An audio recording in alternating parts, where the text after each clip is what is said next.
Hello, my name is Nikia Whitaker-Woody, and I am the owner and CEO event coordinator for VA World Conference.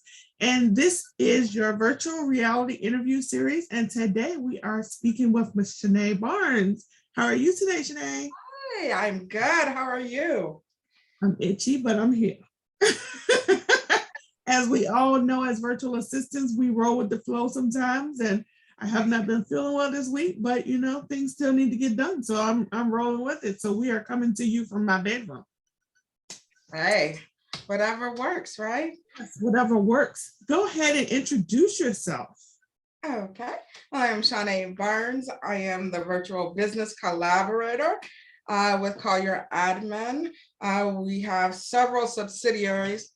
Call Your Riva, where we work with our real estate agents, as well as Call Your MVA, Call Your Medical Virtual Assistant.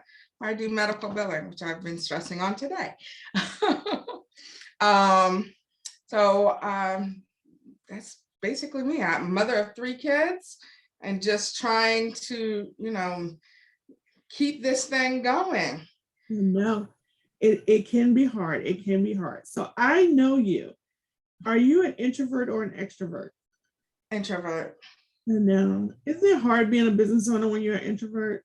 It is, because you're trying to find a way to sell yourself when you really don't know how to sell yourself, because I don't want you to know me. Leave me alone. I don't want to be the face. I'm behind the scenes. I'm stay back here, but as a business owner, I kind of have to come out of my shell and step forward, like doing this. I know. I have a brand shoot next week, so I was consulting with the cleaners today to get my outfit pressed, and the photographer to figure out what things we were going to use. So yeah, being the face of your brand is important, but it is annoying. It is. I'm like, okay, I gotta get away. You gotta build that getaway time in. Yeah. How did you first decide or hear about being virtual assistant? So I was on a networking event online, and they were talking about finding your purpose and making money and becoming a business owner. And I always knew I wanted to be a business owner. I just didn't know how or what I would do. I tried, selling products like Soul Purpose and all this stuff. And I'm like, again, the introvert, how am I going to do this? I can't do this. I have to go out. You have to go outside of your friends. And I wasn't trying to do that. So I was on this thing, and I think I posted something saying, well, I don't know how I can start something. I'm a single mom. And at that time, 10 years ago, my kids were like 6 and 10. And I had just lost 2 jobs from between me being ill, because I was diagnosed with lupus and fibromyalgia, and then having 2 kids with ADHD that didn't know how to act in school because they were bored.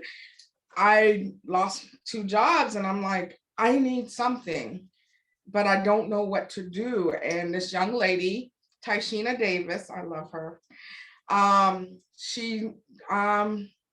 We just started a conversation. We took it offline, and she was like, tell me about your skills. And I told her, I've been working in office administration for over 20 years.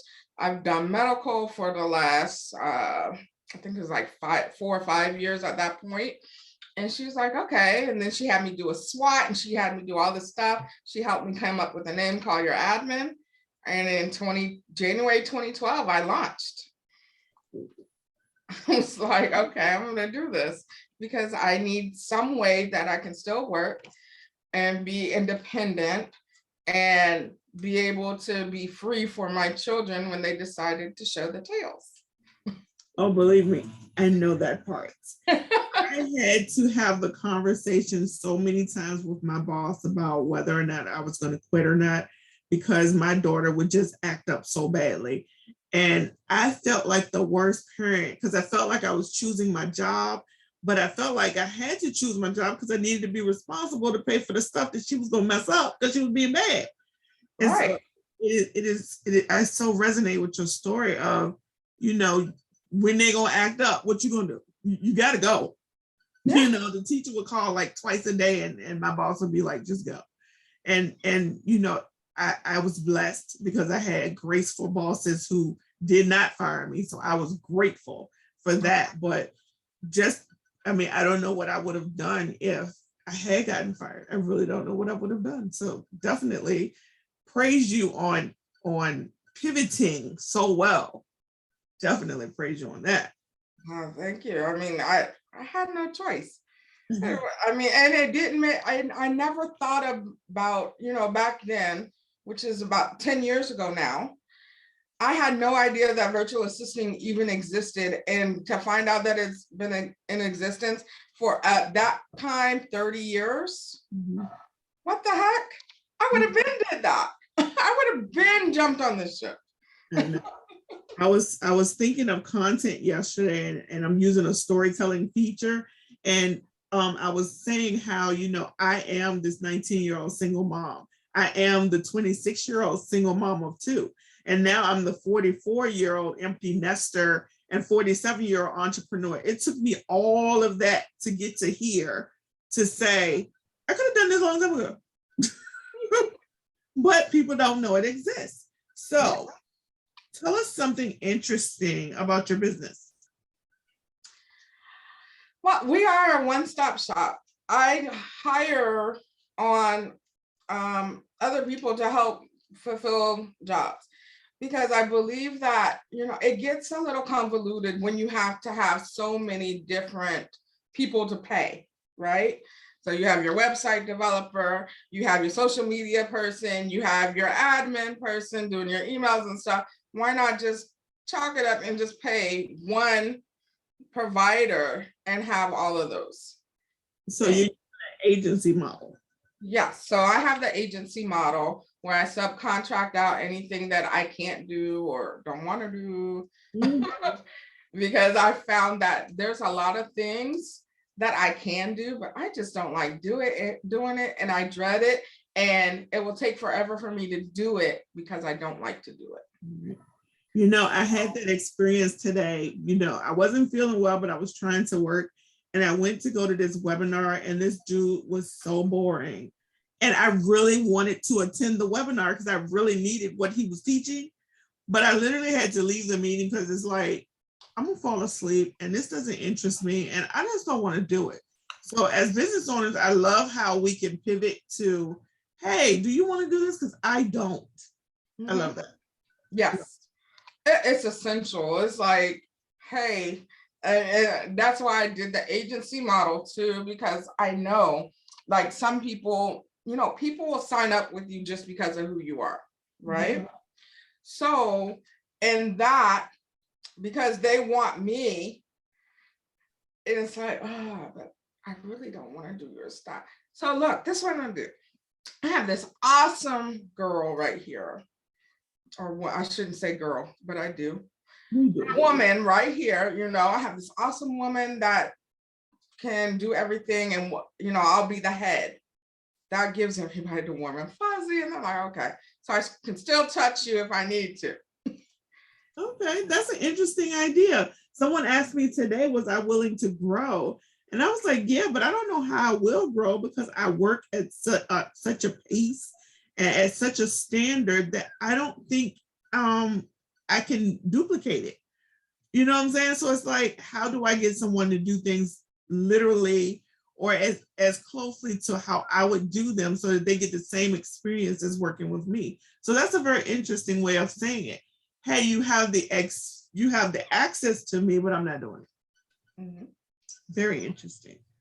What is one piece of advice you'd give to someone starting out as a VA? I to do what you like, that you don't mind doing repetitively. Because if you sign somebody up for a service that you really don't like, you're not going to give them the best you. Mhm. And you want to give them your best. Mhm. So again, this is where you outsource. You outsource it. Definitely, because I love my social media, but I hate social media. Yeah. And Yeah, I everybody love was like, commercial. can you do social media? I sure can, but I don't want to. So yes, definitely knowing your strengths and loving what you do is a great way to stay happy in what you're doing. What Yes. is one of your biggest client pet peeves? Not communicating. Communication is like key. And if I'm asking you for something and you don't respond to me within 24 hours, that's a problem for me because I can't do your work. And the first thing you're going to do is say, well, you didn't respond to my email. Mhm. What is your workaround for that? Do you say something to them? Do you give them a certain amount of time and then you be like, okay, this is a warning that this contract's not going to continue because we're having communication issues? Or do you kind of just keep saying it? So in the past, I stayed. Now, Mhm. if it's to happen now, they're going to get that warning. Mhm. And I also let them know in the beginning. I Yeah. let them know in the beginning. I need, just like my landlord, I need communication. Mhm. That's something I need. So in order for us to work together, I need you to respond to me within 24 hours. Mhm. If I don't hear from you, I'm going to give you a call. And if I don't get an answer, then we're going to have to rethink this. Yeah. You only get once now. Okay, that's Might great. have messed it up. And it works. Sometimes I have a client that over communicates and I actually have to shut my phone off at night now because she wants to call me at 7, 8 o'clock at night. Mhm. I mean, I understand because but that was on me too. I left that door open. So Right. setting boundaries. Boundaries are really, really good. Yes. So, in speaking of boundaries, how do you practice self-care? What does your downtime routine look like? So I just started like really being intentional about it, where now all client work, I am done at 3 o'clock. Mm. No matter what. 3 p.m. I'm done. I'm shutting down. I didn't do that today because I had this. But on a regular day, 3 p.m., I shut down. I take an hour to myself to go ahead and fix dinner or do whatever for my kids. And then I work on my own business from Mhm. like 4 to 6. Mhm. And then the rest of the night is for me and my family. And I don't work weekends. That is great. That is great. Okay, so I am still in the side hustle mode. So I work my full-time job from 6 a.m. to 3 p.m. And Uh-huh. then from 3 p.m. to 8 p.m., I work client work. On Fridays and Saturday morning are my CEO days for my own business. So I find that it is very important that we find time for client work in addition to find time for our own work because our own business can't run if we don't get our stuff done too. In addition to finding time for Oh ourselves. yeah, that's very important because I was experiencing burnout Mm. and I was like, I need a vacation. And that's the other thing, as a business owner, you feel like you can't take a vacation. No, I had that conversation yesterday. Someone was like, they were going to Hawaii for 17 days. And I was like, oh my God, I wish. But it's like, as a business owner, when you're first starting out, and no, I'm not first starting out, but when you're first starting out, like, are you successful enough to say, take a 10-day vacation? Or are you supposed to be in the hustle until a certain period? So I'm still figuring that part out. But Yeah. I do have it set for Alexa to remind me to leave my office at 7:30. My phone goes on do not disturb automatically at 8 o'clock, so it does not give me notifications or phone calls. It doesn't even light up. And then I leave it in the office until the morning. So no one can reach me unless they come to my house.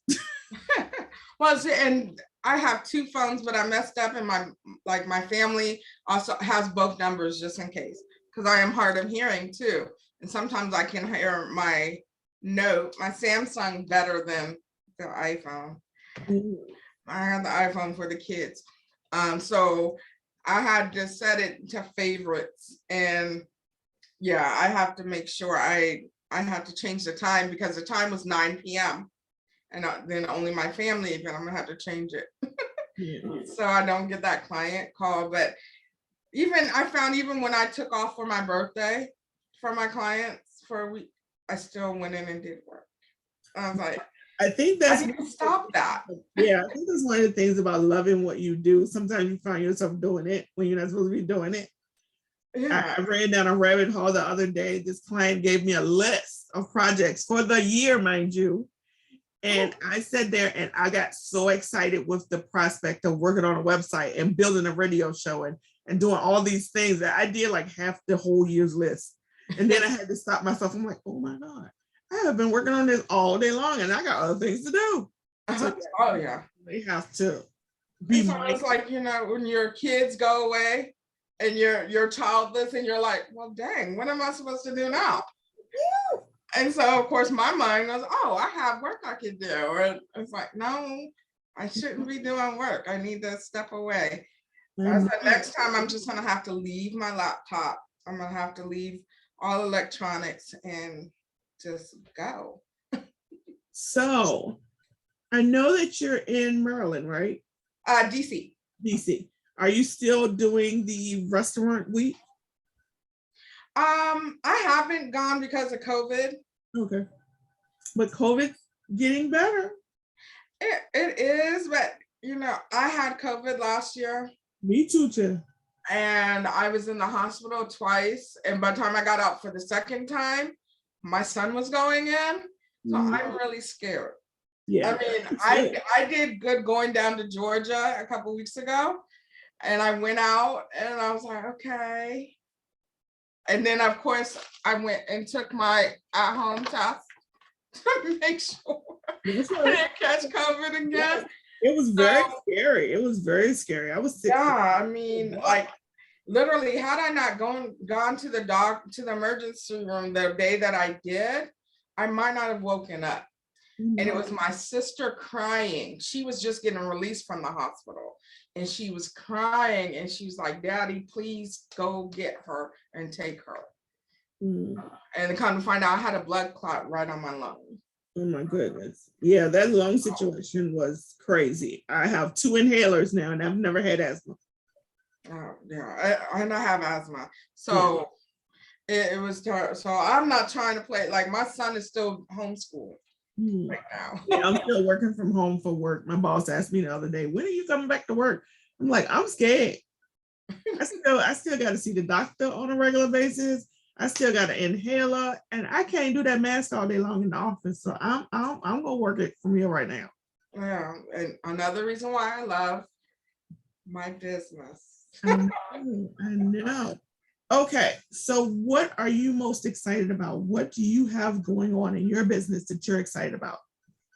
I am excited that I am about to launch Purple Butterfly International, which is my coaching mentoring piece for people that are in the service industry.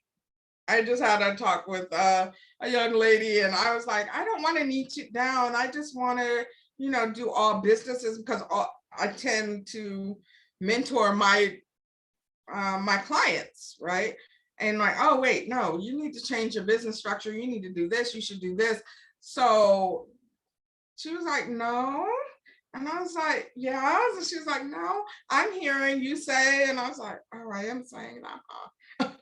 So I will be mentoring service-based business owners with getting their structure and stuff together and funnel them in to call your admin for the things that they need help with to with their automation and everything else. So that is super exciting. It seems like all of us are going into that mentoring coaching type of space. That is so amazing. It is. It's like,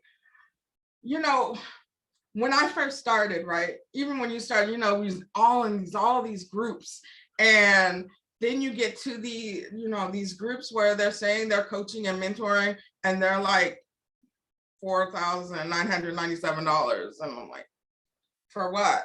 And you get me on this call, this free call, and you're telling me everything that I've just seen in the group to get me to sign up for you to be my coach.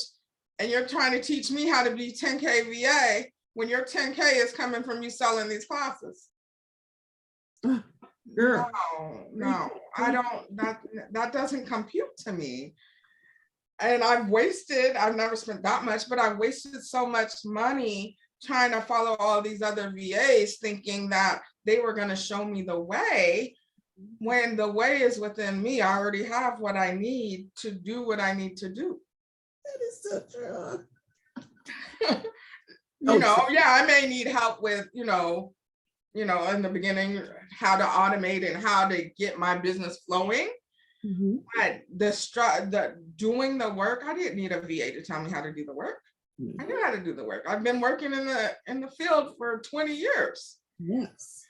So, talking about business structure, these things that these people are not talking about. Right. Your business structure, registering your business. Mm-hmm. I mean, I didn't register my business until last year. Really? Or the year before, yes. Because I didn't know I had to. Yeah, my city told me I had to. And everybody was like, why do you have a city license? I was like, because every business in the city got to have one. But a lot of people don't feel like they need to register their VA business. And I'm like, they might come back and get you on that. You need to make sure that you are following all the legal requirements, from the government to the state to the local. Yeah. And then you have people, I found that people are charging people $300 to get their EIN. What the heck for? No. It's free. It takes 5 seconds. So you know what I'm doing? Here's the website. Go in there. Make sure you use your business name, not your name, and get your EIN and print it. Yes. That's it. I have mine printed and saved on my computer. Yeah, me too. Yeah. It's like, what you're paying $300 for what? It's just like these people going to Rocket Lawyer to fill out the articles of incorporation is why. The LLC thing is really a racket, because I mean, I paid $50 on my state corporate commission site and had my articles of incorporation and everything within 5 minutes. Right. But, come on, people. Yeah, so I want to help people avoid that part, right? And then helping them with the flow of their business, because a lot of people don't know that. I mean, I have people right now that I'm working with who have been in business for 6 to 10 years and don't have everything set up appropriately. Mm-hmm. So I'm doing that for them. So why not help help others to do it? It's a 3-month program. Like 3 months, I give you action steps. We meet every 2 weeks. And you do the action steps and keep it moving. So is this nationwide or is this just local? I'm going to do nationwide. Okay. So if I know someone that needs their stuff set up, I know what to go to now. Oh, yeah. I'll be having my website and everything will be up in the next couple of weeks. Cool. So, okay, let's end this on a good note. What is one thing that you didn't expect in business? Say that one more time. What is one thing that you did not expect in business? One thing I did not expect in business. Woo. I did not expect to have to, which is strange, sell myself. I thought that just me being me would be enough. And word of mouth would go, but no, you really have to sell yourself, and you have to come out of your shell. And as an introvert, as you know, it can be difficult. It takes a lot of practice. And even I'm getting I'm fluttering and I'm like, do I really want to do this? But I just feel like when you wake up in the middle of the night and it's saying, this is what you need to be doing, that's what you need to go ahead and do. That's great. And I've been told this over the years that I need to do this. And I'm like, yeah. And I'll start and then I put it down. But it came back again in the dream this time. And I woke up out of my sleep. So I can't worry about whoever else is doing it. I have to just. As someone recently told me, everyone is doing the exact same thing. You put your own spin on it, and there's enough money for all of us. And there is. So let's all get this money. That's right. Let's get it because it's out here. It is. So that concludes our interview. See, I told you it was painless. I know, that introvert. So thank you everyone for listening. This is going to be up really, really soon. And thank you, Shoná, again, because I know you hate doing these things, but it's so important. No, it's okay. You know what? It's bringing me even more out my shell. This is my second interview I've done because I've been nervous. So okay. I'm gonna get it together. Thank you, Nakia, for having me though. I appreciate it. Thank you for coming. All right. Y'all take care. See you later.